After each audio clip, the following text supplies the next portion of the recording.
नमस्कार, मी दीपक. जागृत लोकशाही 24 मध्ये आपलं स्वागत करतो. आज एक वेगळ्या मुद्द्यावर, वेगळ्या विषयावर सध्या राजकारण तापलंय. महाराष्ट्राचं राजकारण तापलंय, आपण ते बघतोय. तर ते महायुतीच्या काही इंटरनल वादामुळे तापलेलं आपण बघतोय. महायुतीमधील जे 3 मित्रपक्ष जे आहेत, जसं की भाजपा आहे, 2 नंबरला अजित पवारांची राष्ट्रवादी आहे आणि 3 नंबरला शिंदे सेना जी आहे.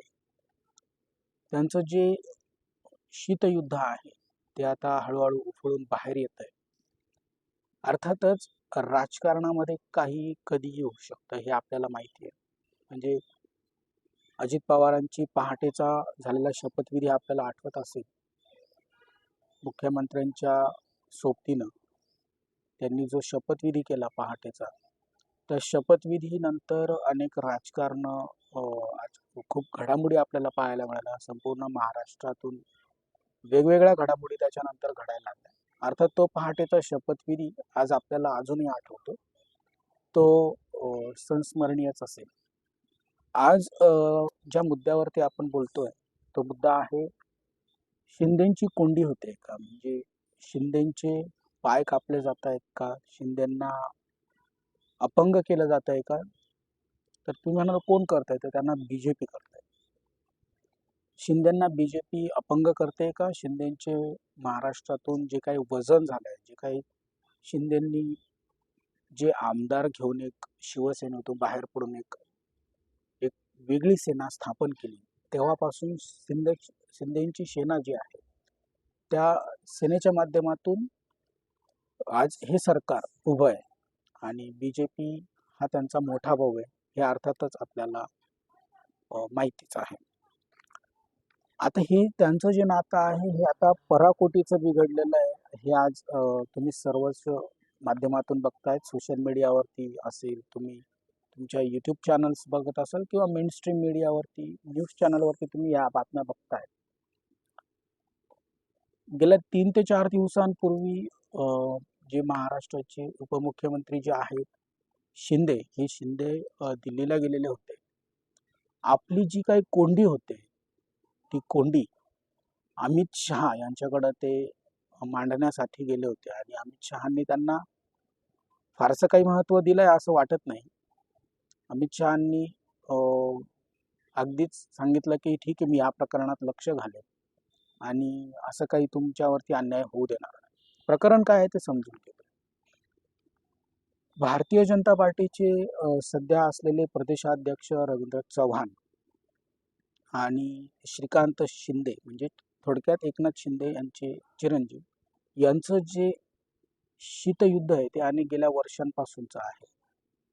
ठाण्यामधून ठाणे कल्याण डोंबिवली असेल मतदारसंघ किंवा ठाणे मतदारसंघ असेल, तर यामधूनच म्हणजे गेल्या 20 वर्षाचं किंवा 20 वर्षांपूर्वीचं हे शीतयुद्ध आहे आणि त्या माध्यमातून शिंदे शिंदे सेनेला आज टार्गेट केलं जातंय भाजपकडून. महापालिकेपर्यंत ते सोबत राहतील फक्त येत्या काही, असं एकंदरीत चित्र पाहायला मिळतंय. म्हणजे आता नगर परिषदा यांच्या निवडणुका चालू आहेत, नगरपालिका. मला नाही वाटत जास्तीत जास्त येत्या आमदार म्हणजे 2029 मध्ये तर अमित शहांनी 100% भाजपा असा नारा दिलेला आहे. म्हणजे थोडक्यात आम्हाला कुणाचीही गरज नाहीये हे त्यांनी स्पष्ट सांगितलंय आणि हा एक इशाराच आहे इतर मित्र पक्षांना सुद्धा, जसं की अजित पवार आहे आणि शिंदे आहे. थोडक्यात त्यांना असं म्हणायचंय की येत्या जे काही 2029ला जी आमदारकीच्या निवडणुका ज्या होणार आहेत त्या निवडणुकांमध्ये भाजप हा 100% एकटाच लढणार आणि त्याला कदाचित कुणाचीही गरज लागू नये याच्यासाठी भाजपकडनं जोरदार मोर्चे बांधणी सुरू आहे. तसंच मोर्चे बांधणी शब्दात नाही तर त्यांचं कामही तसं सुरू आहे. फोडाफोडीचं राजकारण करण्यात भाजप हा कधी एकच नंबर राहिलाय, आपण अनेक वर्षापासून बघतोय. फोडाफोडीचं राजकारण, जसं की आपण अजित पवारांना फोडून फडणवीसांनी त्यांच्याकडे आणलं, ते फडणवीस आठवतात. आणि 40चे 40 खासदार, माफ करा आमदार, यांना ठाकरेंच्या सेनेमधनं फोडून ज्या वेळेला आपलं सत्ता स्थापन केलं जातं, त्यामुळं फोडाफोडीचं राजकारण फडणवीसांना काही नवीन नाहीये. त्याच्यामध्ये आता प्रदेशाध्यक्ष रवींद्र चव्हाण यांच्याकडं जी प्रदेशाध्यक्ष पदाची जबाबदारी दिली आहे, अर्थातच त्या व्यक्तीकडेच हे सर्व अधिकार असतात. त्यांच्या मार्गदर्शनाने पक्षप्रवेश केला जातो. 15 ते 16 नगरसेवक ठाण्यामधले हे आपल्या बीजेपी मध्ये आणण्यामध्ये जे चव्हाण आहेत यांना यश आलं आहे. आणि ते जे त्या बाबतीतला धक्का हा शिंदेंना आहे. महाराष्ट्रात असं गढूळ राजकारण करणं हे काही बीजेपीला नवीन नाहीये. म्हणजे अतिशय खालच्या थराचं राजकारण ही भाजप करते. भाजपनं अशा अनेक लोकांना गळाला लावलं, अनेक छोटे मोठे मासे जे आहेत त्यांना गळाला लावलं आणि आपल्या पक्षात वळतं करून घेतलंय. अर्थात भाजपचा हा अजेंडा छुपा अजेंडाही असेल की आम्हाला लोकशाही नाही तर हुकुमशाही अभिप्रेत आहे आणि ह्या महाराष्ट्रात नाही, ह्या संपूर्ण भारतात आम्हाला हुकुमशाहीच करायची. त्यामुळे त्यांना विरोधी पक्ष हा नकोच आहे. म्हणजे विरोधी पक्षातली जे कोणी लोक असतील त्यांना तर त्यांनी फोडलंच, त्यांचं अस्तित्व शून्यच केलंय. मात्र आता मित्रपक्ष असलेले शिवसेनेचा जो शिंदे गटाची जी शिवसेना आहे त्यांच्या सुद्धा हात धुवून मागे लागली आहे आता भाजप, हे आपल्याला स्पष्ट दिसत आहेत. आणि ते नुसतं महाराष्ट्र लेवलवरती नाही तर राष्ट्रीय स्तरावरती दिल्लीमधूनच अमित शहा या गोष्टींना साथ घालतायत किंवा अमित शहांचा या विषयामध्ये हात आहे आणि त्यांच्याच आशीर्वादाने हे सर्व महाराष्ट्रात प्रकरणं घडत आहेत. आता नगर म्हणजे कॅबिनेटची जी काही ह्या गेल्या मंगळवारी कॅबिनेटची जी बैठक झाली, त्या बैठकीमध्ये मंगळवारी कॅबिनेट मंत्र्यांची बैठक असते आणि त्या बैठकीत महत्त्वपूर्ण निर्णय घेतले जातात. तसंच गेल्या मंगळवारी जी कॅबिनेटची बैठक झाली त्या बैठकीमध्ये जे मंत्री उपस्थित राहायला पाहिजे होते शिंदे सेनेचे, त्याच्यातला एकही मंत्री उपस्थित राहिला नाही. आश्चर्य या गोष्टीचं आहे की मीडियानं त्या लोकांना किंवा त्या आमदारांना, मंत्र्यांना भेटण्याचा प्रयत्न केला. त्यावेळेस त्यांनी सांगितलं की आमची अशी कुठली नाराजी नाही आहे, सगळं ठीक आहे, सगळं व्यवस्थित आहे. पण प्रत्यक्षात एक महत्वाची गोष्ट इथे सांगणं खूप गरजेचं आहे. ज्यावेळेस एक कॅबिनेट बैठक होते त्यावेळेस एक प्री कॅबिनेट बैठक होत असते आणि त्या प्री कॅबिनेट बैठकीमध्ये निर्णय काय घ्यायचे किंवा आपल्या मुद्दे कुठले ठेवायचे या सर्व गोष्टींवरती इंटरनल चर्चा होत असतात, प्री कॅबिनेट म्हणू आपण. आणि त्याच्यानंतर कॅबिनेटची बैठक होत असते, त्याच्यात हे विषय ऍक्च्युअल मांडले जातात. आता संजय शिरसाट असतील किंवा उदय सामंत, दादा भुसे असतील, प्रताप सरनाईक, प्रकाश आंबेडकर आहेत, त्यानंतर शंभूराज देसाई, गुलाबराव पाटील, हे सर्व महत्वाची मोठी मंत्रीगण ही मंगळवारच्या बैठकीला उपस्थित नव्हती. मात्र या सर्वांचा एक मुखिया, ज्यांना आपण शिंदे म्हणतो, जे उपमुख्यमंत्री आहेत, हे त्या मंत्रिमंडळाच्या किंवा कॅबिनेटला उपस्थित होते. अर्थातच हा एक इशारा आहे भाजपसाठी, इशारा म्हणा किंवा त्यांची नाराजी म्हणा. नाराजीचा सूर हा अनेक वर्षांपासून किंवा माफ करा अनेक महिन्यांपासून आपल्याला ऐकायला मिळतोय. कारण जे कोणी मंत्री आहेत शिंदेचे, त्या मंत्र्यांची जी खाते आहेत त्या खात्यांना देणारा निधी असेल, निधी वाटप असेल, त्यांच्या काही गोष्टी मंजूर करायच्या असतील, काही प्रस्ताव असतील, तर त्या या सर्व गोष्टींवरती मुख्यमंत्री खास करून लक्ष ठेवलं. म्हणजे इव्हन एक महत्वाची बाब म्हणजे उपमुख्यमंत्री शिंदे जे आहेत त्यांचे नगर विकासचं जे खातं त्यांच्याकडे आहे त्याचे अधिकार त्यांना असताना सुद्धा त्यांच्या टेबलवरती गेलेल्या काही महत्वाच्या फाईल्स असतील त्याच्यामध्ये थेट हस्तक्षेप मुख्यमंत्र्यांचं कार्यालय करतंय किंवा फडणवीस करताय. त्यामुळे जो फ्री हँड पाहिजे काम करताना, जी मजा घ्यायची किंवा जी कामं करणं किंवा मी ज्या पदावर बसलोय ती कामं करता आली पाहिजे, त्याचा आनंद यांना कोणालाच घेता येत नाही. आणि बीजेपी ही जाणीवपूर्वक कोंडी करते हे जनतेच्या लक्षात येतंय. स्वतः शिंदे सेनेतले जे काही आमदार आहेत त्यांनाही हे माहिती आहे.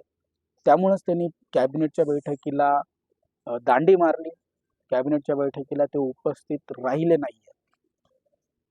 शिंदे मात्र ह्या कॅबिनेटच्या बैठकीला उपस्थित होते. शिंदेंनी सांगितलं अशा काही प्रकारची नाराजी आमच्या पक्षात नाहीये. ठीक आहे, मुद्दा एक आहे हा. दुसरा मुद्दा असा आहे की रवींद्र चव्हाण हे प्रदेशाध्यक्ष आहेत, भारतीय जनता पार्टीचे महाराष्ट्राचे प्रमुख आहेत आणि त्यांच्याच सर्व प्लॅनिंगने फोडाफोडीचं राजकारण हे तडीस नेलं जात आहे. नगरसेवक फोडणं असेल, आमदार फोडणं आहे, पॉवरफुल लोक नेते फोडणं असेल, ही सगळी कामं आता रवींद्र चव्हाण करतायत आणि अर्थातच ते फडणवीसांचे जवळचे आहेत, फडणवीसांचे निकटवर्ती आहेत, त्याच्यामुळे त्यांना ते काम करणं सोपं जातंय. जास्तच खूप अवघड जाईल असं काही नाही.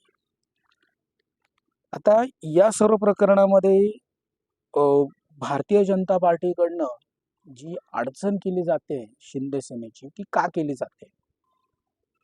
शिंदे सेनेकडे त्यांनी ज्या वेळेला उपमुख्यमंत्री पद कबूल केलं त्यावेळेला शिंदेंना शांत केलं. ते कशाने शांत केलं? तुम्हाला उपमुख्यमंत्री पद देतो आणि महत्वाची खाती देतो. त्यावेळेला मुख्यमंत्री म्हणून फडणवीस गादीवर विराजमान होणार, मात्र उपमुख्यमंत्री म्हणून जी कोणी बाकीची लोक आहेत त्यांच्या मंत्रिमंडळामध्ये त्यांना चांगल्या खात्याचं वाटप केलं जाईल. कदाचित ते शब्द देखील मुख्यमंत्र्यांनी पाळले, मात्र त्यांनी थोडे दिवसच त्या सर्व गोष्टीचा फ्री हँड ठेवला. हे जे मंत्री आहेत यांच्याकडे खूप महत्वपूर्ण खाती त्यांनी दिली जरी असली तरी त्यांना असा कुठले ठोस निर्णय घेता येणार नाही आणि प्रत्येक वेळी मुख्यमंत्र्याची संमती किंवा मुख्यमंत्र्यांच्या ऑफिसच्याच कार्यालयामध्ये त्या सर्व गोष्टींचे निर्णय घेतले जात आहेत अशी ओरड मागच्या काही महिन्यांपासून आपल्याला ऐकायला मिळते. आता शिंदे सेना जी आहे, शिंदे सेनेला सुरुंग लावण्याचं काम हे भाजपनं सुरू केलंय येत्या काही दिवसात. आणि हे शिंदेना सुद्धा माहिती आहे की शिंदे ज्या वेळेला 40 आमदार घेऊन जर गुवाहाटीला जाऊन सर्व लोकांची, ह्या सर्व 40 आमदारांची शुश्रूषा करतात आणि त्यांना एकजूट ठेवतात, त्या शिंदेंना काही हे माहीत नाही असं काही नाही. त्यांची कोंडी केली जाते, त्यांना त्रास दिला जातोय, त्यांच्या खात्यांवरती अन्याय होतोय, त्यांचे जे मंत्री आहेत त्या मंत्रिमंडळांना जो काम करण्यासाठीचा स्पेस आहे तो पण दिला जात नाही, हे शिंदेना सर्व माहिती आहे. मात्र शिंदे अजूनही गप आहेत, कारण की पडद्यामागे बरीचशी खलबतं सुरू आहेत. भाजप जसं गेम करतोय तसंच शिंदे देखील खूप शांत बसलेत असं नाहीये. शिंदेंनी जसा धक्का दिला होता शिवसेनेला, उद्धव ठाकरेंच्या शिवसेनेला, तसाच काहीसा धक्का येत्या काही दिवसात आपल्याला पाहायला मिळाला तर नवल वाटायला नको. पण साधारणतः कॅल्क्युलेशन केलं तर भाजपचे आज मितीला 132 आमदार आहेत आणि इतर जे आहेत त्याच्यामध्ये 237 आमदार आहेत. मग त्याच्यामध्ये अजित पवारांचा गट आहे आणि शिंदेचा गट आहे. पण आता भाजप ज्या वेळेला मोठा भाऊ म्हणून भूमिका घेतोय किंवा भाजपला हे माहिती आहे की कितीही काही झालं तरी आम्ही देशामध्ये पण श्रेष्ठ आहोत आणि राज्यातही आम्हाला श्रेष्ठ व्हायचं, त्यामुळं कनिष्ठ दर्जा जो आहे हा तुम्हाला कायम मिळणार, तुम्ही कनिष्ठच आहात आणि तुम्हाला दुय्यम स्थान कायम राजकारणात सुद्धा राहील. हे अजित पवारांनाही माहिती आहे, शिंदेंनाही माहिती आहे. शिंदे आणि अजित पवार एकत्र येऊन असं काही वेगळं गणित उभं करतील याही शक्यता आहे, पण त्याच्यानं खूप काही फरक भाजपवरती पडेल महाराष्ट्राच्या असं काही नाहीये. या ठिकाणी 2029चा असा ब्लू प्रिंट, 2029चा प्लान हा थेट दिल्लीवरूनच आलेला आहे. या सर्व मंत्रिमंडळाला 2029 मध्ये जे काही एक हाती सत्ता घेण्याचं प्लॅनिंग हे आपल्या भाजपकडनं जोरदार सुरू आहे. त्याच्यासाठी ते कुठल्याही थराला जायला तयार आहे. विशेष म्हणजे शिंदेंनी या प्रकारचा आरोप केला होता की रवींद्र चव्हाण हे पैसा देऊन लोकांना पक्षात घेत आहेत, जे विरोधी आहेत, जे त्यांना जड जाऊ शकतात अशी सर्व लोक त्यांना ते गळाला लावत आहेत. कुठल्याही प्रकारे ते गळाला लावून ते आपल्या पक्षात सामील करून घेत आहेत, जेणेकरून 2029चा जो नारा दिला गेला आहे 100% भाजप, अमित शहांचा जो नारा आहे त्या नाऱ्याला दुजोरा देण्याचं काम किंवा त्या नाऱ्याप्रमाणे जी काही मुळी बांधण्याची जी काम आहे ती सध्या भाजपकडून प्रदेशाध्यक्ष रवींद्र चव्हाण करतायत. आता रवींद्र चव्हाणांकडे असलेली जबाबदारी आणि त्या जबाबदारीचं रवींद्र चव्हाण आणि शिंदे यांचं युद्ध हे महाराष्ट्राला नवीन नाही. अर्थात ते खूप असं बाहेर कधी येताना दिसलं नाही, पण कायम 2005ला ज्या वेळेला शिंदे हे आमदार झाले त्यावेळेस रवींद्र चव्हाण हे त्यावेळेला एक महत्त्वपूर्ण जबाबदारीवर होते. रवींद्र चव्हाणांची सुरुवातही ठाण्यामधनंच झाली, कल्याण डोंबिवली असेल, आणि शिंदेचा तर बालेकिल्लाच आहे ठाणा. थेट ठाण्यालाच सुरुंग लावून उद्ध्वस्त करायचं हा सर्व प्लॅनिंग आता BJPच्या मार्फत सुरू आहे. आणि ह्या सर्व गोष्टींना देवेंद्र फडणवीस यांची जोड आहे. अर्थात देवेंद्र फडणवीसांनीच सांगितलंय आणि त्या दृष्टीनेच हे सर्व प्लॅनिंग होत आहेत.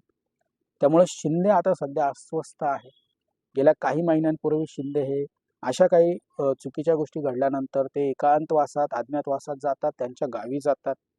तिथे त्यांच्या काही गुप्त बैठका होतात, मिटिंगा होतात, पुढील रणनीती कशी ठरवायची याच्यावर त्यांची विचारविनिमय होतात. सध्या शिंदे हे खूप अस्वस्थ आहेत, हे नाकारून चालणार नाही. कारण भाजपनं त्यांची चारही बाजूनं कोंडी केली आहे.